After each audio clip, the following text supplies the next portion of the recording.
The Surfing Violinist presents the Billie Eilish Symphony Orchestra, Back in the Game, Part 1. Violin Vlog 50. I've been trying to put into articulate words for a very long time why so much popular music drives me up the wall, why I hate listening to live music, and why successful violinists make me wish I were deaf without sounding jaded, bitter, and jealous as I do when I say such a thing out loud, as I sound now. And I think I've finally divined the cause thanks to some help from the internet comments section of all places. A fellow jaded instrumentalist was bemoaning the kids these days and their inability to record a continuous take, how everything had to be overprocessed, and he used as an example this clip of Billie Eilish having 87 takes of her vocals to form one final comp take. Now, everyone was jumping to her defense, but I resonated with the boomer take. After months of it just kind of stewing in my brain as jealousy that Eilish has the time and access to such precise production, it finally hit me why this frustrates me. Because she's being marketed as a solo vocalist, but that's not what she is. 87 comped tracks is not a person. It's a chorus. This track is not Billie Eilish the singer, it's Billie Eilish the symphony. Now, I have done versions of this myself, using multiple takes to make an ensemble, and I've been meaning to do a better, more thorough job of this one-man symphony idea for years, but my own self-loathing has kept this goal at bay.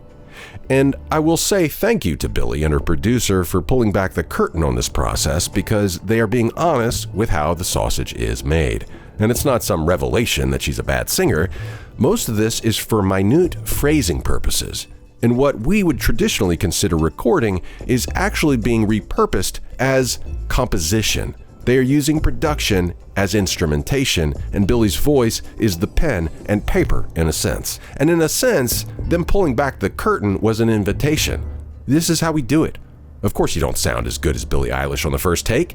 Maybe production could be your friend. This made me think too of James Blake's interview with Brian Eno about Blake's playing Robots into Heaven, which introduced me to Blake's process of writing, and similarly, I realized how much of his composition process was informed by playing around with his samples and how the robots, his battery of synths and loops, were helping him divine not just the notes that were to be played, but the rhythms, timbres, and textures. And this is the innovation of modern production techniques that I've kind of been willfully obtuse about. What Billie Eilish and her producer and James Blake are doing, and long before them, Pink Floyd, the Beatles, people had been using modern recording techniques to do this for a very long time. But it dawned on me finally, they are inventing new symphonies with every song. They are discovering new instruments. When you write for a piccolo as a composer in a traditional symphonic sense, a piccolo is always a piccolo. But when Eilish and her producer are recording, they're writing on a blank canvas, not just in terms of melody, harmony, and rhythm, but in instrumentation. How can we take this voice and not just dress it up as something else, but discover some other oral tweak that makes it sound totally unique? So I had to arrive at this Kids Are Alright revelation through a rather convoluted deep dive. But I have realized it's time for me to throw my hat back in the ring and try some of these techniques too. Why try to beat them when there is so much discovery to be done in joining them? And my project is different from the popular violin soloists out there like Lindsey Sterling and Josh Vietti. I've been wanting to have these serendipitous discoveries of new tonal combinations for years, and modern recording and production techniques are the gateway. When I was playing with the Philharmonic of Northwest Florida, we performed Beethoven's 7th Symphony, and there's a moment in the final movement when some noise cut through everything and just stopped me in my tracks. It sounded almost like a klaxon or a chorus of howler monkeys. I asked the conductor what this was, and he said there was nothing really special going on, just a woodwind chorus kind of belting the straight rhythm. It was just the perfect rhythmic and timbral cocktail to make something exciting and unique happen at a pivotal moment in the movement. The great composers did this regularly. Take this army of instruments and turn them into something unique. They were, in fact, acting like modern producers, dividing new instruments by combining the tonal complexities of many different instruments. Producers use this all the time with things like orchestra hits. But there's something else here going on that gets at why I've been such a jaded fuddy-duddy. It's not just the mix of all the instruments together that still has such a visceral effect on me. It's the proximity. It's where I was when I heard it for the first time. I really believe you can't truly appreciate this unique tonal cocktail from anywhere but on stage in the middle of the orchestra. The recording can't do it justice. I'm convinced that being in the audience can't do it justice.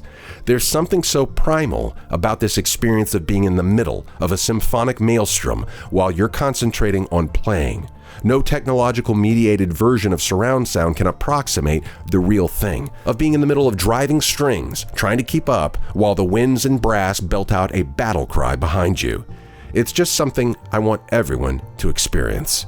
In order to find a way to do that and translate this feeling, I need to get back into production and discover some new tonal complexities that can convey that feeling even through tinny phone speakers. And in the next vlog, I will discuss 2 other influences that are lighting my path forward in this endeavor. In gigging life, I'm honing ever closer to my best live sound setup yet. And with this Mackie Showbox, I can record the sound directly to SD, which does a better job of preserving the mixed sound of mastered violin and backing track. So I have a few links to some of the songs that, while I'm still not happy with, and the pitchiness and a bit of subpar mastery is still marring the February performances, but every week I'm feeling a bit better. I'll be using these live cover versions as promos for the gigs on Instagram and Facebook, and eventually build up a library of covers so people can hear what my versions sound like. My repertoire continues to expand, and I now have a spreadsheet with the most current song list along with a Google form for those interested in booking me for weddings. So step by step, the regular gig grind and special event prep is being better managed, so that's why in the next few months, I will be spending more time back in production with the influences of Billie Eilish and James Blake fresh on my mind. Again, more on that next month. Until next time, keep performance, preparation, and production consistent, even if your muse isn't. Godspeed, virtuosos in training.